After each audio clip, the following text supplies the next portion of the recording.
विद्यार्थियों, आज हम पढ़ने जा रहे हैं कक्षा 8वीं का एक अध्याय जिसका नाम है चिट्ठियों की अनूठी दुनिया। इस अध्याय के लेखक हैं अरविंद कुमार सिंह। विद्यार्थियों, इस अध्याय में आने वाले कठिन शब्दों का सबसे पहले हम अर्थ समझ लेते हैं, उसके पश्चात इस अध्याय को पढ़ना शुरू करेंगे। विद्यार्थियों, इसमें एक शब्द आया है अजीबोगरीब। अजीबोगरीब का अर्थ होता है आश्चर्यजनक अर्थात सरप्राइजिंग। एक शब्द है सिलसिला। सिलसिला का मतलब या का अर्थ है क्रम या सीरीज। दायरा। दायरा का अर्थ है सीमा। बारीकी। बारीकी का अर्थ है सूक्ष्मता। उत्सुकता। उत्सुकता का अर्थ है क्यूरियोसिटी। मिसाल। मिसाल का अर्थ है उदाहरण या एग्जाम्पल। प्रशस्ति। प्रशस्ति का अर्थ है सराहना या कंडमनेशन। कंडमनेशन नहीं, कमेंडेशन। लेखा जोखा, इसका अर्थ है विवरण। हैसियत। हैसियत का अर्थ है स्टेटस या फिर कैपेसिटी। आलीशान। आलीशान का अर्थ है भव्य, शानदार या लग्जरियस। दुर्गम। दुर्गम का अर्थ है जहां तक पहुंचना कठिन हो। बहुआयामी। बहुआयामी का अर्थ है मल्टी डायमेंशनल। देवदूत। देवदूत का अर्थ है विद्यार्थियों ईश्वर का दूत, या इंग्लिश में क्या बोलेंगे, मैसेंजर ऑफ गॉड। विद्यार्थियों, इसमें लिखा गया है कि पत्रों की दुनिया भी अजीबोगरीब है और उसकी उपयोगिता हमेशा से बनी रही है, पर पत्र जो काम कर सकते हैं वह संचार का आधुनिकतम साधन भी नहीं कर सकता।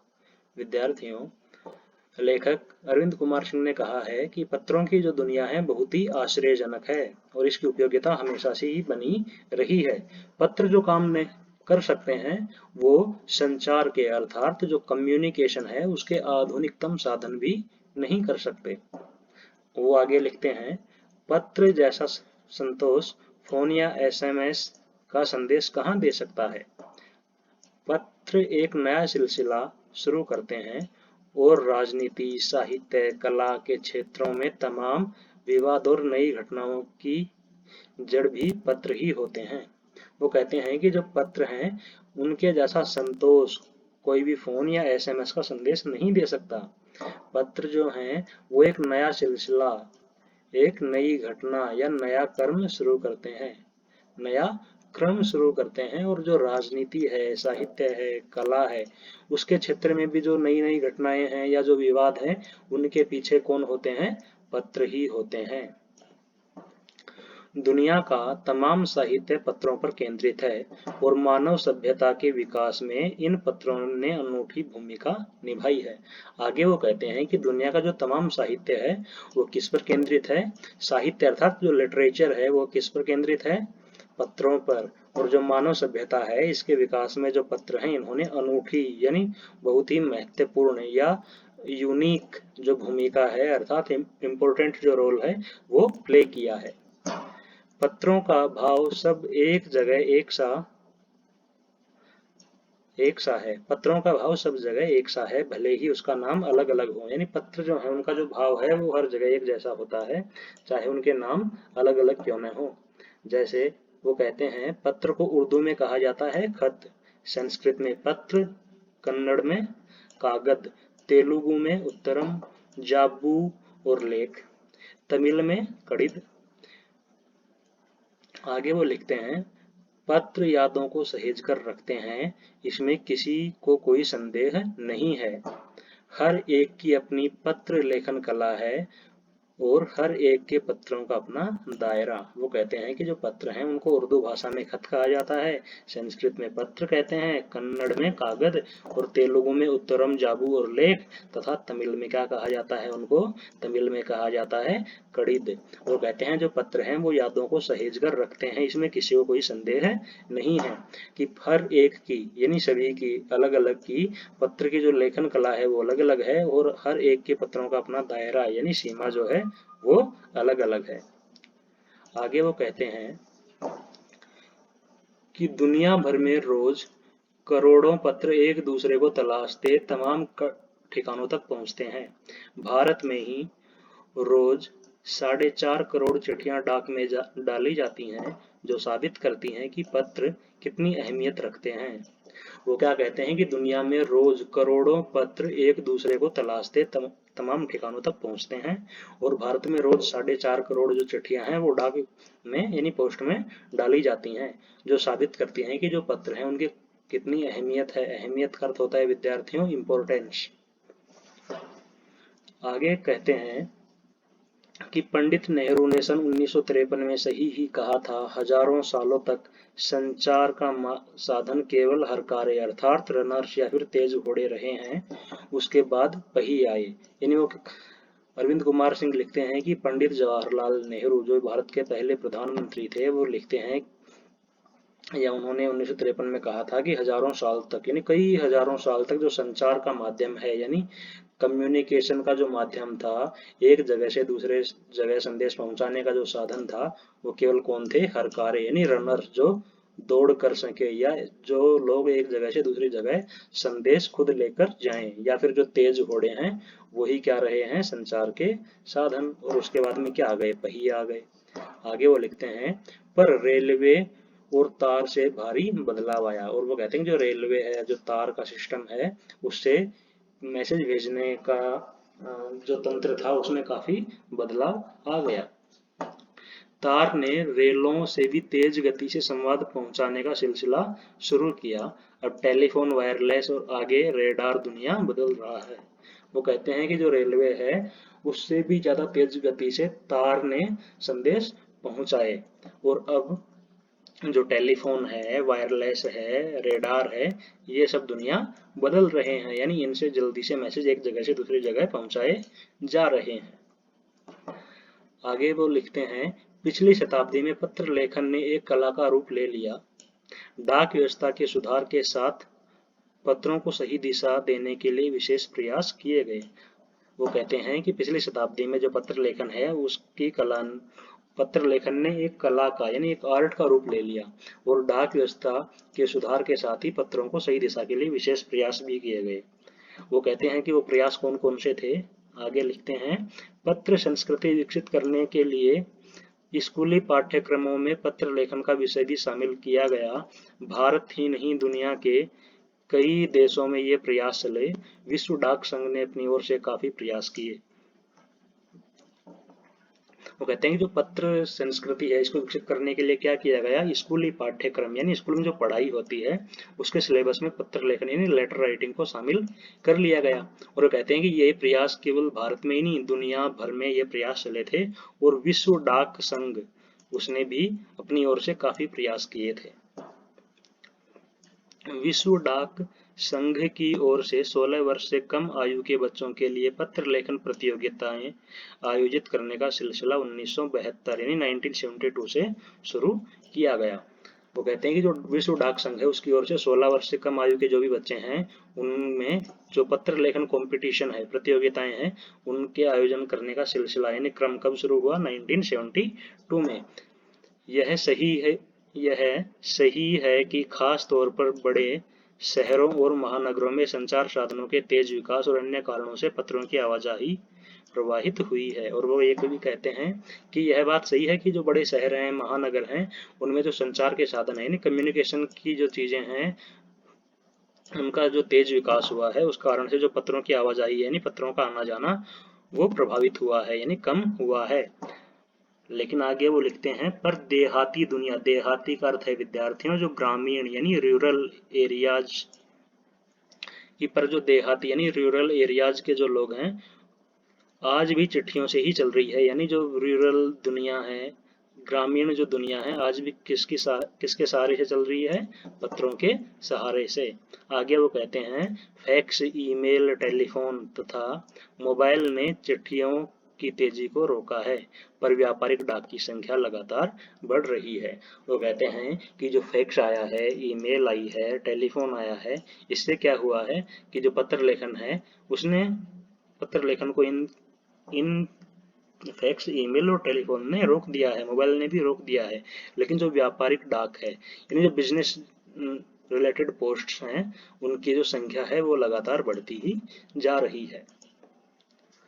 आगे वो कहते हैं, जहां तक पत्रों का सवाल है, अगर आप बारीकी से उसके तह में जाएं तो आपको ऐसा कोई नहीं मिलेगा जिसने कभी किसी को पत्र न लिखा हो या न लिखाया हो या पत्रों का बेसब्री से इंतजार न किया हो। वो कहते हैं कि ये जहाँ तक पत्रों का सवाल है तो आपको इस दुनिया में ऐसा कोई नहीं मिलेगा जिसने कभी पत्र नहीं लिखा हो या न किसी को लिखवाया हो या फिर जिसने पत्रों का इंतजार न किया हो।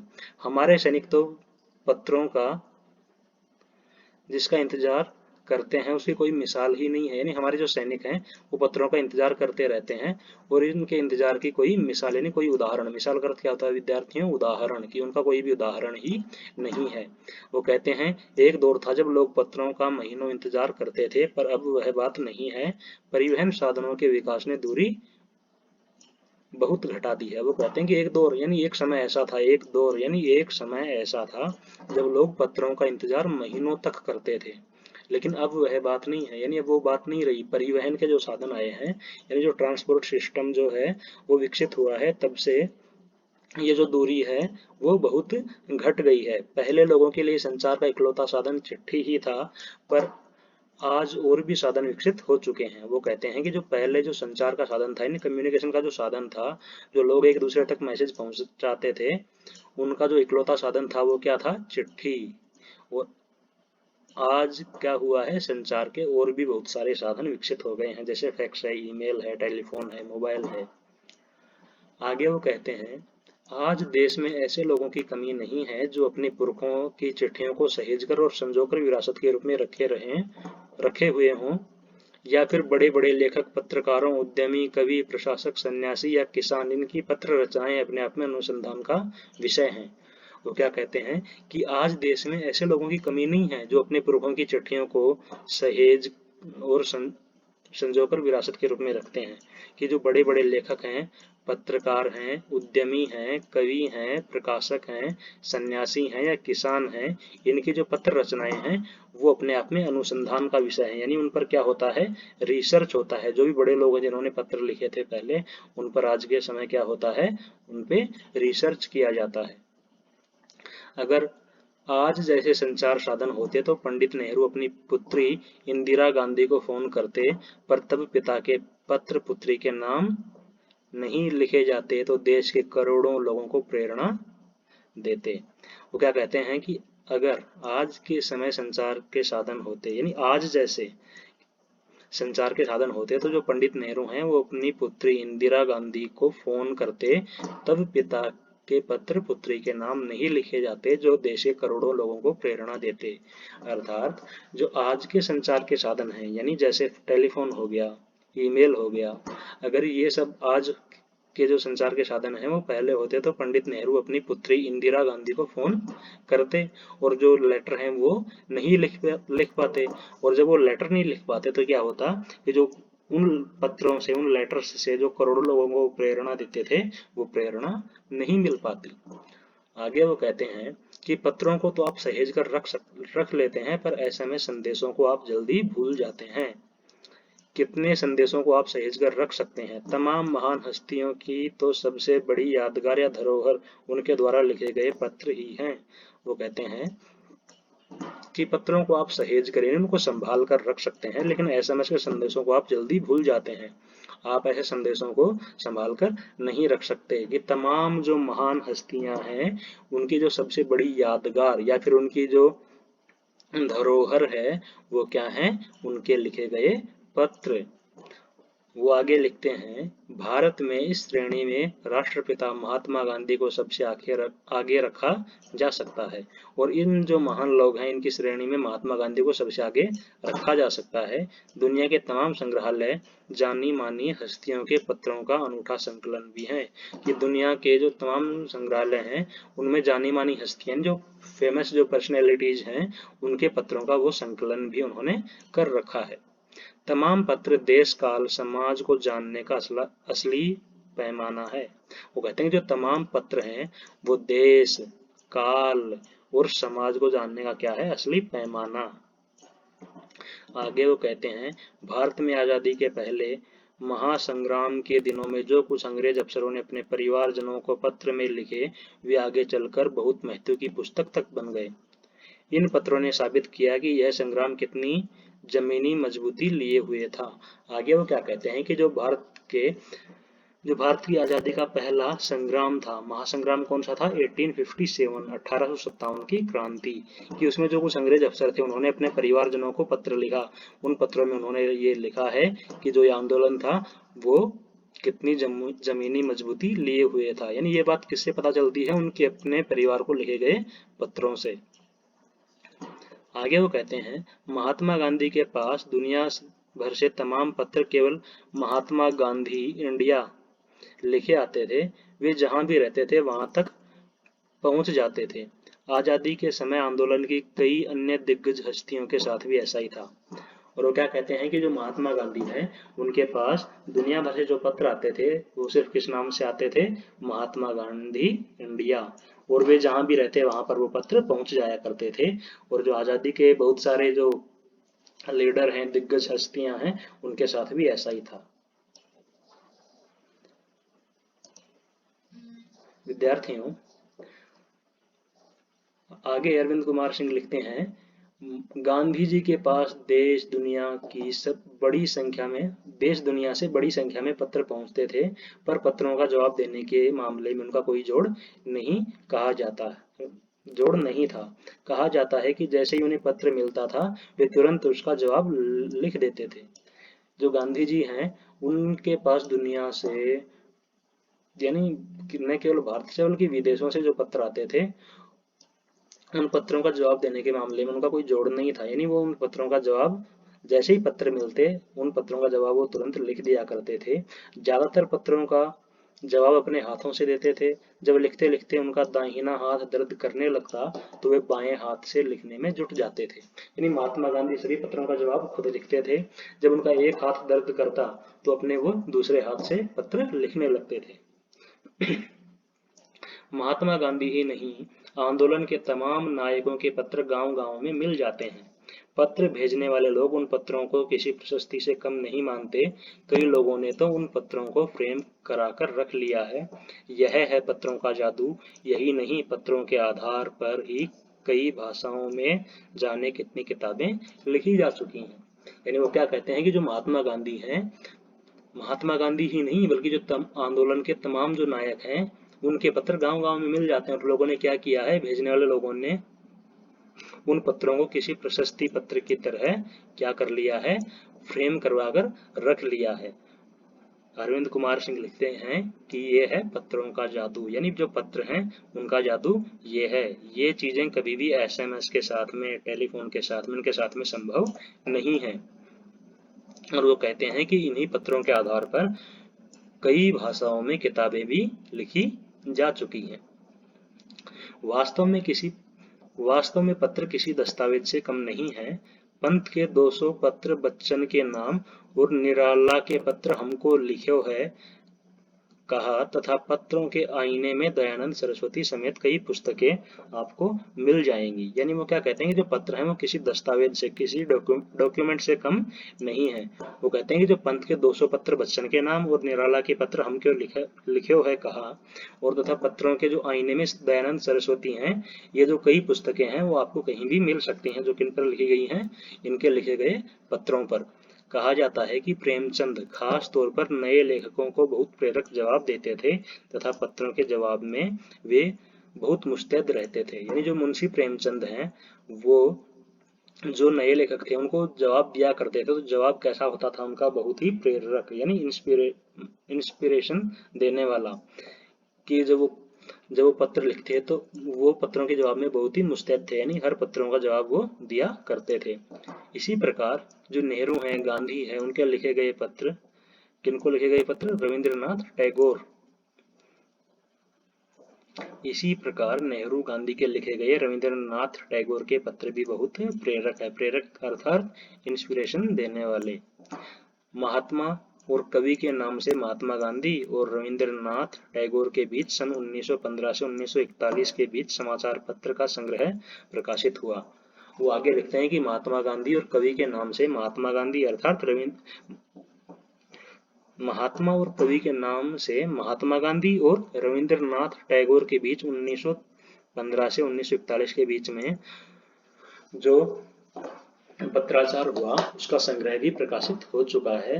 वो कहते हैं जिसमें बहुत से नए तथ्यों और उनकी मनोदशा का लेखा जोखा मिलता है, यानी उसमें बहुत से फैक्ट्स मिलते हैं तथा उनकी जो मनोदशा है यानी जो उनकी मन की दशा है उसका लेखा जोखा का मीनिंग क्या है विद्यार्थियों, यहाँ पे उनका विवरण या डिटेल मिलती है।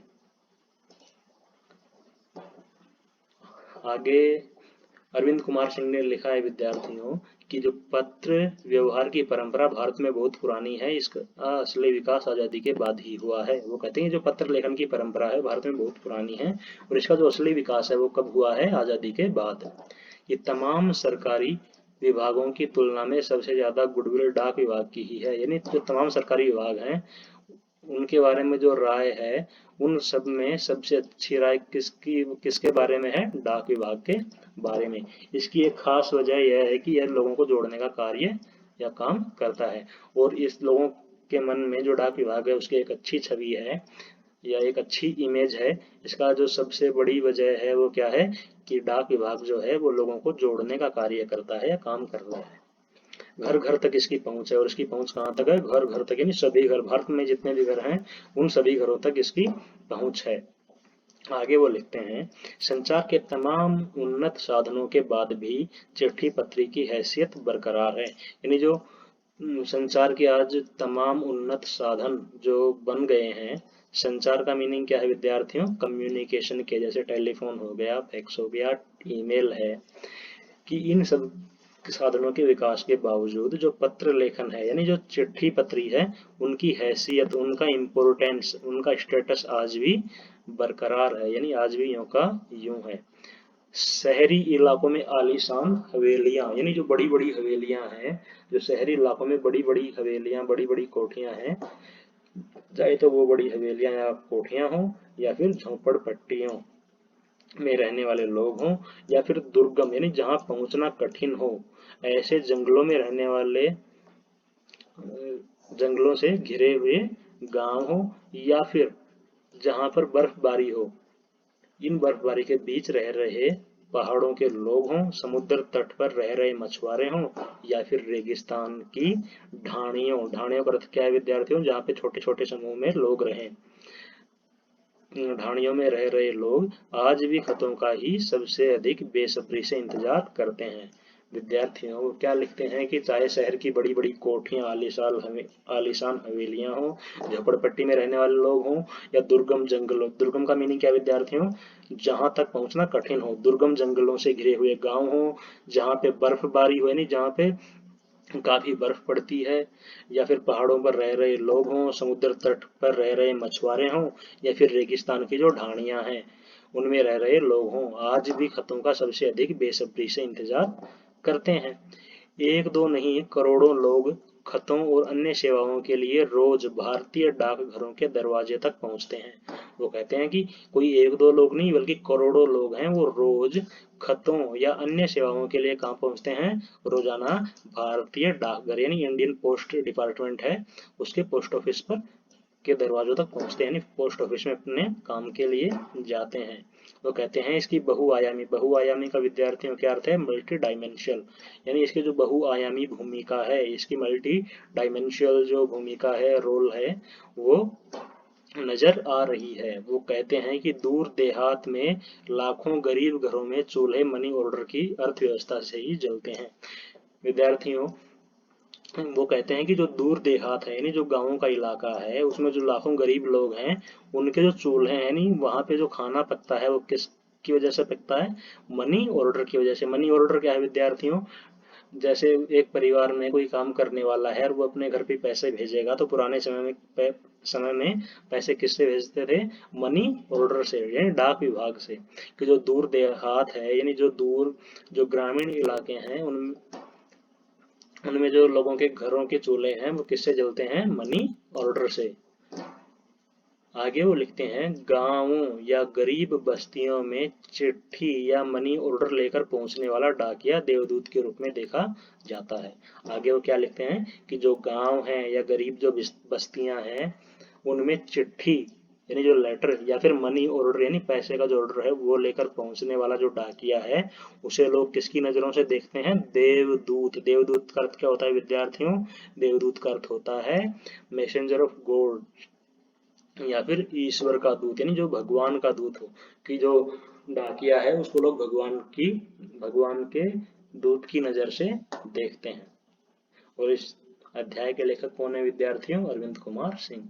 यानी इस अध्याय में अरविंद कुमार सिंह ने क्या किया है विद्यार्थियों? इस अध्याय में अरविंद कुमार सिंह ने जो लेटर हैं, जो पत्र हैं, उनके महत्व के बारे में बताया है कि जो पत्र हैं उनका आज भी कितना महत्व है। चाहे आज के समय संचार के आधुनिकतम साधन जैसे ईमेल, टेलीफोन आदि विकसित हो गए हों, लेकिन पत्रों का अपना महत्व है जिसे नकारा नहीं जा सकता। विद्यार्थियों, ये था आज का वीडियो। मिलते हैं अगले वीडियो में। तब तक के लिए घर पे रहें, स्वस्थ रहें। धन्यवाद।